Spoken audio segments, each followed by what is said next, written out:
Magandang buhay mga mi! For today's ulam, gawa po tayo ngayon ng ginataang tulingan. Dahil may nakita po ngayon tayo sa market ng tulingan, nag-decide po kami na gagawa ako ng ginataang tulingan. Ang aking paborito nung nasa probinsya pa. By the way, andito po kami sa Malta. So, let's start! Ngayon, nagpais po muna ako ng isda. Lagyan ko ng mantika, suka, ginger, bawang, and paminta. Ayan, sasain po muna natin yung ginataang tulingan na yan. Fresh po yan kasi dito po sa Malta, medyo mahirap makakuha ng tulingan. So, on the spot nakakita tayo. So, binili natin. Yan, sinain po natin yan. Kailangan po natin yung lutuin. Usually po ganyan kasi pag ginataang tulingan, mas masarap pag sinasaing muna. Then, ipiprito po natin yan. Pagkasaing natin, tatanggalin natin papaigahin natin yung tubig. Tapos, ipapry po natin siya sa fan. Yan. Kasi mas masarap po at mas malasa kapag sinaing muna, pinais yung isda. Tinimplahan din po natin yan. Kompleto din po rekado niyan. Tapos, yan. Lipat-lipat lang. So, yan. Sobrang nagkikrave po ako ng isang araw pa.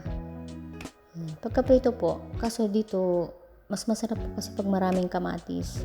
Kaso nung pag-check ko sa rep is, iisa na lang. So, pagtiyagaan na lang natin. Para maibsan lang yung ating cravings. Yan. Fry lang. Pa-fry ulit natin yung maglagay ulit tayo ng ginger, sibuyas, bawang.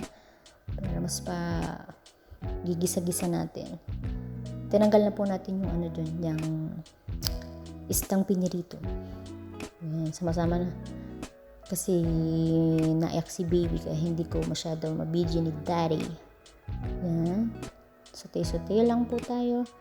At ito nga po pala, walang gata na fresh. Mahirap makahanap. So, ang nasa tetra na lang binilig po natin.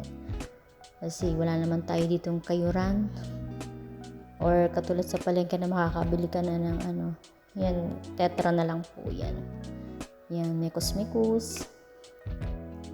Mekos-mekos. At pag kumulo na po yan, ilalagay na po natin yung isda. Isda na pinirito natin kanina. Malasa na po yan kung pagkatimplado na. Lalagyan na lang po natin ng gata. Papaigahin natin. Yan. At nakulo-kulo na po. Ilalagyan na natin ang sili. Yung mga may gusto ng sili or dagdagan pa nila.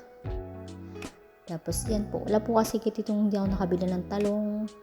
Yan lang nasa rep. Kung ano lang nasa rep na green, yan nilagay ko. Roka po yan. Pang salad. Parang makagulay lang. Pag nakita po natin na malapot-lapot na yung gata, timplahan natin kapag hindi pa sakto ang timpla. At yan! It's so yummy! Hindi man ganun katulad ng kompletong recado, pero it's so yummy. Tara guys, kain na tayo! Yummy!